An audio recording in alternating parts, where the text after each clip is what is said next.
Your teen has been diagnosed with FND or Functional Neurological Disorder. And on the surface, things seem to be moving in the right direction. What does it look like? The episodes are happening less often. Your teen is going to school, keeping up, getting through the day. But underneath that, their world is actually getting smaller every single week. They are quietly avoiding everything that might trigger a symptom. And nobody is measuring that. Not their neurologist, not their physical therapist, not their occupational therapist, not their psychotherapist, and honestly, probably not you either, because you were never told that was the thing to watch. So today, I am going to show you 3 things. Number 1, why the conventional treatment model was not built for teens with FND. Number 2, what the stuck loop actually looked like from the inside. And number 3, the 3 shifts that break the stuck loop, starting with what you as parent can do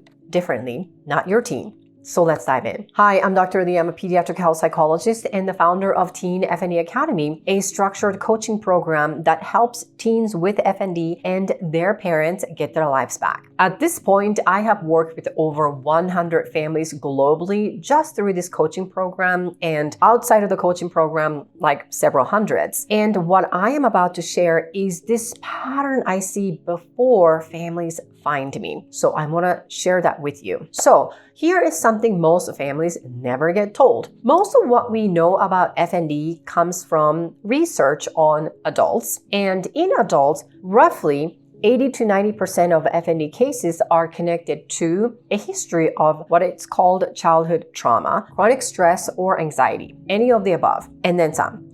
So the treatment model naturally for adults is built around finding and addressing that psychological root. Makes sense. But in pediatric FND, including teens, that connection drops to less than half. So when your child's medical team keeps pointing toward anxiety, keeps recommending therapy for the psychological trigger, and your gut is telling you, that doesn't fully fit my child, you're not wrong. You are not in denial. No, you're not crazy. You are recognizing that your teenager is being treated with the wrong map. And that is not a specialist's fault, to be clear, because pediatric FND is genuinely grossly under-researched, and many providers who treat FND are trained on that knowledge about adult presentation. Or many providers who work with kids are not educated on FND at all. So what do? They are applying the best framework they have. It was just not built for your child with FND. And according to the research by Albeltaghi and colleagues published in 2025, and this is the same article that I talked about in other videos on my channel, the presentation and the drivers of symptoms in teens pediatric population are meaningfully,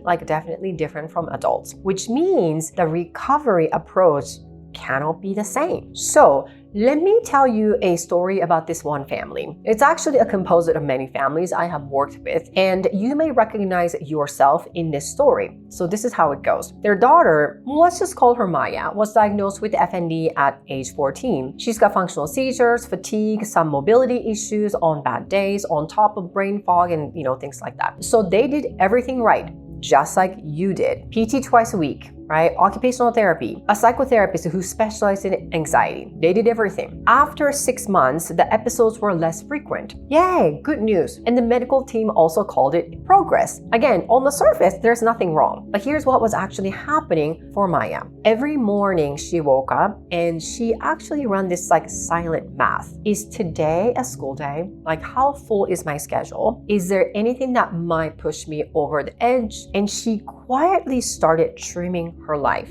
It looks like this: dropping the after-school activity here and there, and saying no to spending time with her friends, avoiding the hallway that was too loud, and just constantly worrying underneath if today is the day that she is going to crash and burn. What was really happening was her world was shrinking, and because the episodes were less frequent on the surface, nobody noticed because everyone was watching the symptom count, not the quality of her life. Then one Thursday, just too much going on, a lot of accumulation, and she crashed. Hours long, completely depleted. And she was basically done for the day. and then some until she got better. And then the cycle repeated. So her mom was sitting on the floor next to her and kept thinking, gosh, I have done everything they told me to do, and I still don't know what to do. Like, do I just keep going? Is it just going to take a long time or what? So if that is how you're feeling, let me tell you, this is not a character flaw. You're not crazy, okay? This is basically the logical outcome of being handed a diagnosis with no real roadmap. Maya was actually not getting better. She was getting smaller instead. And her family was basically measuring the wrong thing. And I just want to say here that parents of the kids who have FND are one of the most resourceful, dedicated, like a problem solver, and super tired and exhausted, parents that I have ever worked with. Because get this, when your child is suffering, you problem solve, right? You find the next specialist, the next therapy, the next accommodation for school.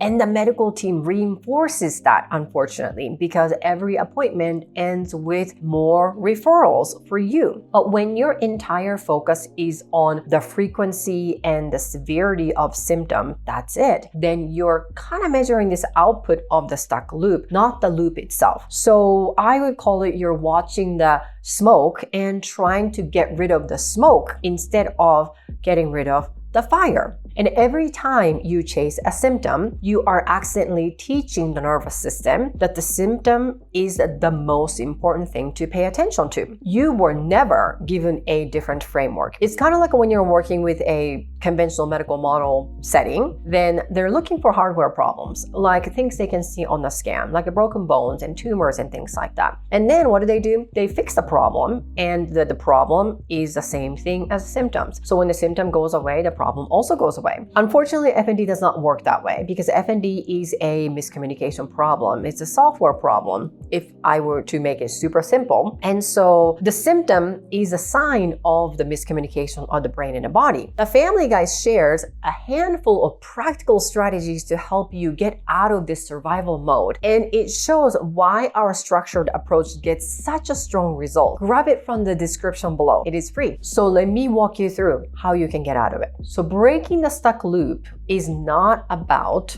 finding another medication or the anxiety trigger you might have missed. That might be a case, but it doesn't have to be that way. But what it does, it requires working the nervous system as a whole person with a framework the entire family operates from. And this is what I teach inside Teen FND Academy, my program, through what I call the Brain Toolkit, which stands for Building Resilience and Improving Neurohealth Toolkit. So here are 3 things that have to shift for you, parents. Step 1, recognizing the role map. So the first shift is the realization that you are not failing. You have not missed something. You have simply been working from a framework that was not built for pediatric FND. And that realization alone changes pretty much everything because it moves you out of this guilt, helplessness, into hope and strategy. Step 2, parents learn the nervous system reframe. Let me tell you,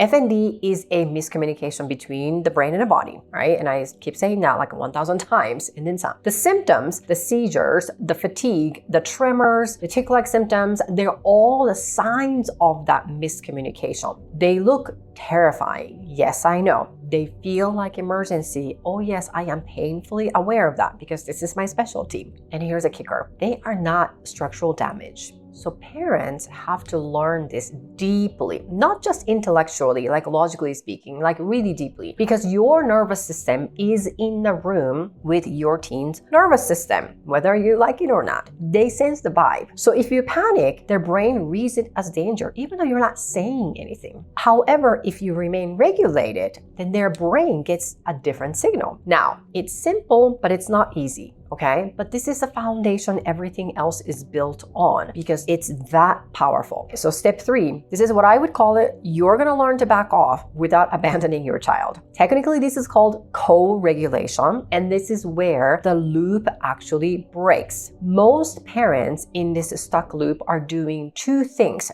during or after an episode. Number 1, panicking, and number 2, counting symptoms. Like, how long did it last? How bad was it? Was it dangerous? Was it it violent?